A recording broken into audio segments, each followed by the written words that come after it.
Fala galera, sejam bem-vindos a mais um vídeo do canal. Esse vídeo aqui ele vai inaugurar uma nova série e a série vai se chamar Setup Edição YouTuber. Dessa vez, como primeiro participante, eu vou mostrar o setup completo, PC, os periféricos, enfim, o cantinho do RTA. O RTA, para quem não conhece, ele tem um canal que é em conjunto com a namorada dele, que se chama Casal Pro Gamer. Ele traz gameplays de League of Legends e também de Overwatch. Para quem quiser conferir, entra aqui na descrição, vai ter o link direto para o canal dele. Então eu quero convidar a vocês, os meus inscritos no caso, a se inscrever no canal dele também. Então galera, como é que vai funcionar a série? Eu vou fazer como se fosse o PC do inscrito, em conjunto com o setup do inscrito, e no final, de bônus, ainda teremos testes do PC do youtuber que mandar. E bom galera, é isso, eu espero que vocês gostem do vídeo. Vamos aí pro cantinho do RTA. Pessoal, vamos começar pelos periféricos e os equipamentos que ele utiliza para gravação. O teclado dele é um Corsair Vengeance K60, que é um teclado mecânico, tem switches Cherry MX Red. Podemos considerar ele um teclado mecânico de entrada da Corsair, porque ele não tem nenhuma iluminação nem nada do tipo. Ele é um teclado básico e o bacana dele, que para algumas pessoas faz a diferença, é que ele é ABNT2, então ele tem aí a tecla cedilha. O mouse também é da marca Corsair, modelo Raptor M40. Ele é um mouse com sensor óptico, no caso o sensor dele é um Avago S3090, que tem uma boa qualidade de rastreio e possui resolução de 4000 dpi. O headset dele é um headset da Corsair, modelo Vengeance 1500 V2, que me parece ser bastante confortável, e sobre a qualidade sonora não tem como eu falar porque eu nunca experimentei um desse. Headset é um periférico que é muito difícil da gente ir pelas características que o próprio fabricante coloca na lista. Existem muitas features que são postas lá, que na verdade são bem subjetivas, então eu prefiro até não opinar sobre o headset. O microfone dele é um microfone condensador da marca Arcano, o modelo é o BKU01, que é um microfone excelente, tá? Tem uma qualidade muito boa e o custo-benefício dele é o forte. Ele tá na faixa de uns R$350, então cara, é uma ótima opção para quem quer iniciar um canal, mas já quer ter uma boa qualidade na captação de áudio. Para gravar a facecam dele, ele tá usando uma Logitech C270, que trata-se de uma webcam que grava em 720p. Como ele usa uma webcam, existem dois problemas disso. Webcam, elas não costumam ter um bom foco em longas distâncias, e elas também não captam muito bem a movimentação que você fizer. Eu mesmo posso dizer isso com propriedade porque eu possuo uma C920 e ela tem esse problema. Mas ainda assim é uma boa para quem quer fazer só uma facecam mesmo e não precisa de uma alta qualidade de imagem. Dando prosseguimento, ele tem dois monitores, sendo o principal da Philips de 18 polegadas com resolução de 1366 por 768 e ele tem o secundário que é da CCE e de 14 polegadas também com resolução de 1366 por 768. E por fim, o celular, que também faz parte do setup, é um Asus Zenfone 2 Deluxe. Dito todos esses equipamentos, vamos agora para o PC. Começando pelo gabinete, que é um PCI Jaguar. Esse gabinete ele tem como principal característica ser silencioso. Então nas tampas laterais ele tem aquela espuma de isolamento acústico que vai diminuir o ruído que sai do PC. Apesar disso, ele é um gabinete que tem bastante saída de ar, mas o foco dele não é refrigeração, Devido ao isolamento acústico, a entrada de ar fica um pouquinho prejudicada em relação a gabinetes convencionais. Porém, galera, não é nada que vai superaquecer o seu hardware. Ali na parte frontal, ele tem espaço para dois fãs, e nessa imagem dá para ver também o isolamento acústico na parte frontal.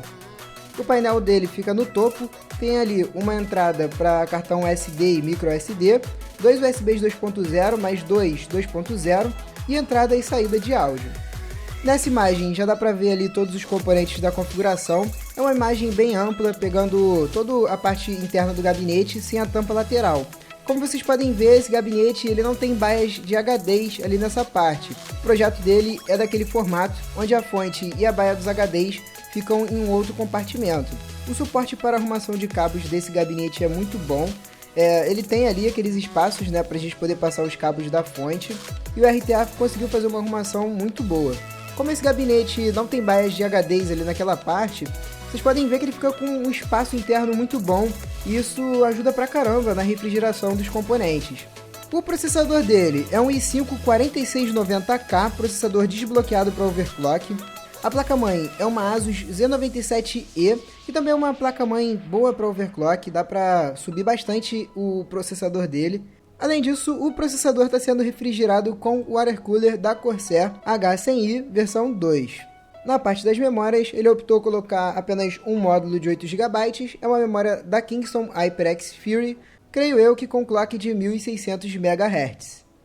A placa de vídeo é uma R9 270X, modelo da Gigabyte Windforce. Essa é uma placa de vídeo que tem um ótimo desempenho nos jogos. Vocês vão ver testes no final do vídeo. E sobre o modelo específico, que é esse da Gigabyte Windforce, ele tem uma dissipação com 3 fãs e a placa de vídeo fica bem refrigerada. Nos testes que o RTA mandou, por exemplo, ela não passou dos 62 graus Celsius.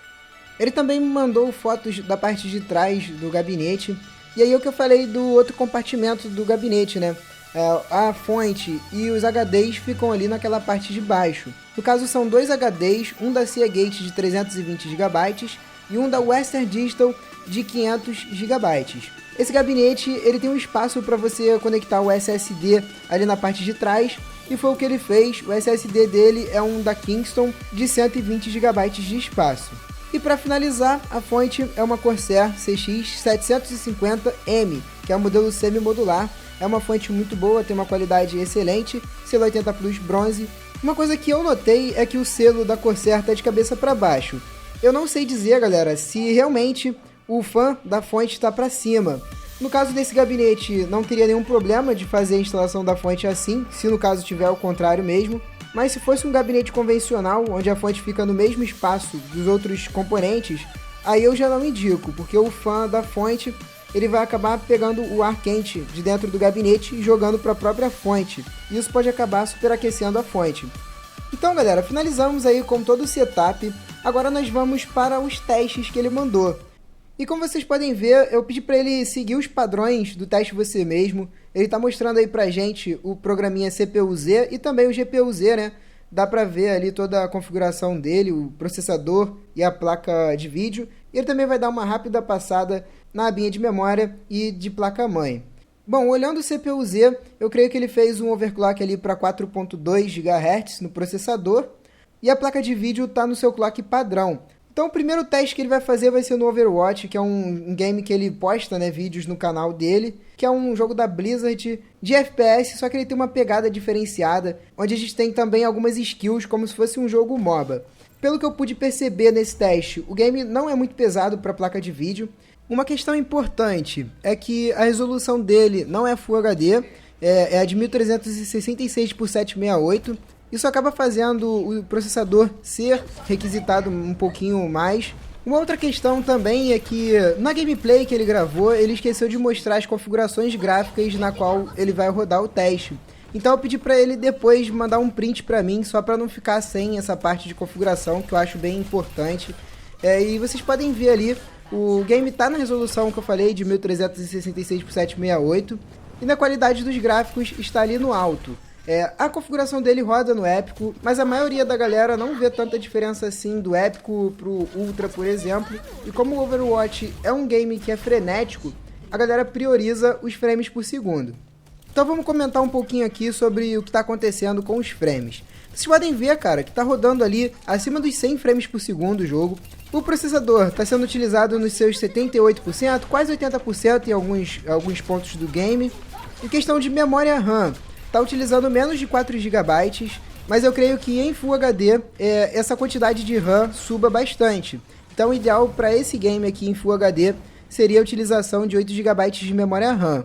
O jogo parece estar bem otimizado, né? A placa de vídeo fica ali sendo utilizada 98%, 99%, e a placa de vídeo está numa temperatura bem legal, não passa ali dos 60 graus Celsius nesse jogo. Uma outra questão é que ele está utilizando o programinha da AMD, né, para poder gravar a gameplay.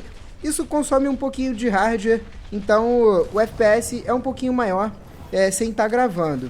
Então bora pro próximo teste, que vai ser no jogo Dying Light. Já que dentro do game, né, não será necessário mostrar de novo as configurações do PC, porque é um vídeo único. As qualidades gráficas estão perto do alta, mas quem quiser pode dar uma pausa no vídeo para ver tudo certinho. De novo, a resolução é em 1366 por 768. Dying Light é um game bem pesado e ele consome bastante tanto do processador quanto também da placa de vídeo. Ele vai rodar um trecho do game, então bora dar uma olhada aí nos FPS e nas estatísticas com o Riva-Tuner. Então, pessoal, a primeira coisa que eu reparei aqui quando eu vi esse teste foi o uso do processador. Tem momentos que ele chega ali em 100%. E uma das coisas que fez o processador ser utilizado mais, né, foi a questão da resolução.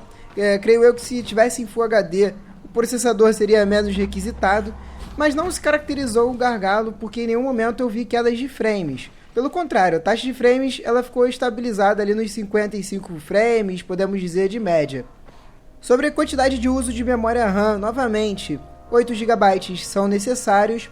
E também podemos perceber que a memória de vídeo, no caso a VRAM, está ali em 1950 MB.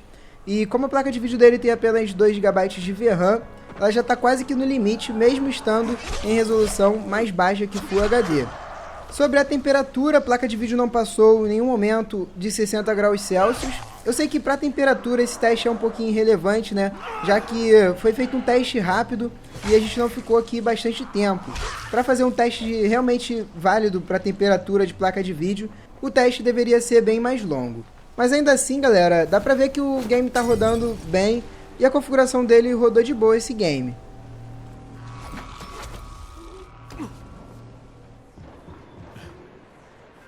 Então, galera, esse foi mais um vídeo, espero que tenham gostado. Se você gostou, já deixa o like aqui. Vamos fazer esse vídeo aqui chegar a 500 likes. E se vocês gostaram da ideia, coloca aqui nos comentários qual youtuber que você quer ver, o cantinho. Vamos tentar aí fazer uma conversa com esse youtuber para ver se a gente consegue trazer.